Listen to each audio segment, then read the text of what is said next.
నిస్వార్థ ప్రజాసేవకుడు భీమవరం పట్టణానికి అభివృద్ధి బాటలు వేసిన మాజీ ఎమ్మెల్యే పులపర్తి ఆంజనేయులు జన్మదినం సందర్భంగా భీమవరం నియోజకవర్గ ప్రజలు జన్మదిన శుభాకాంక్షలు తెలియజేయడానికి వారి నివాసానికి పోటెత్తారు. ఆయన సేవలే ఆయనకి గుర్తింపు తెచ్చిపెట్టాయని, ఎన్నికల ఫలితాల్లో అత్యధిక మెజార్టీతో మూడోసారి భీమవరం ఎమ్మెల్యేగా ప్రమాణ స్వీకారం చేస్తారని సీనియర్ టీడీపీ నాయకులు గంటా త్రిమూర్తులు, మద్దుల రాములు అన్నారు. ఈ మేరకు అంజిబాబు జన్మదిన వేడుకలు భీమవరం బ్యాంకు కాలనీ శ్రీకృష్ణదేవరాయ కళ్యాణ మండపంలో ఎంతో ఘనంగా నిర్వహించారు.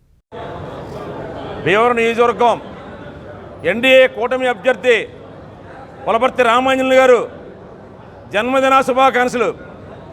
ఈరోజు తెలుగుదేశం, జనసేన, బీజేపీ కార్యకర్తలు, అభిమానులు, అలాగే వ్యాపారస్తు రంగంలో ఉన్న వ్యాపారస్తులు అందరూ కూడా ఆయనకి శుభాకాంక్షలు తెలియజేయడం జరుగుతుంది.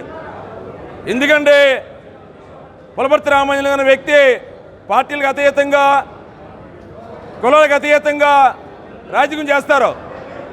మొన్నటి రోజున మా తెలుగుదేశంలో ఉంటూ పవన్ కళ్యాణ్ గారు వచ్చి భీమవరం నియోజకవర్గం నుంచి జనసేన పోటీ చేయమంటే ఆయన కాదనకుండా ముందుకు రావడం జరిగింది.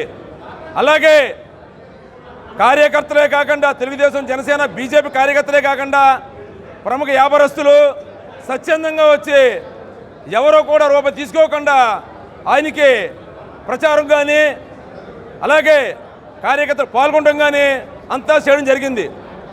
ఎందుకంటే గతంలో 10 సంవత్సరాలు కాంగ్రెస్లో, అలాగే తెలుగుదేశంలో ఆయన ఎమ్మెల్యేగా చేయడం జరిగింది.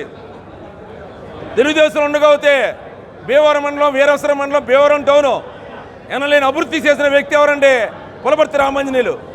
కరెక్షన్ లేని నాయకుడు, కర్లింగ్ నాయకుడు. ఆ పార్టీ ఈ పార్టీ అని కాకుండా ఏ పార్టీ వ్యక్తి వచ్చినా సరే ఆయన వరకు ఆయన ఏం చేయాలనేది చేసి ముందు పంపించే వ్యక్తి.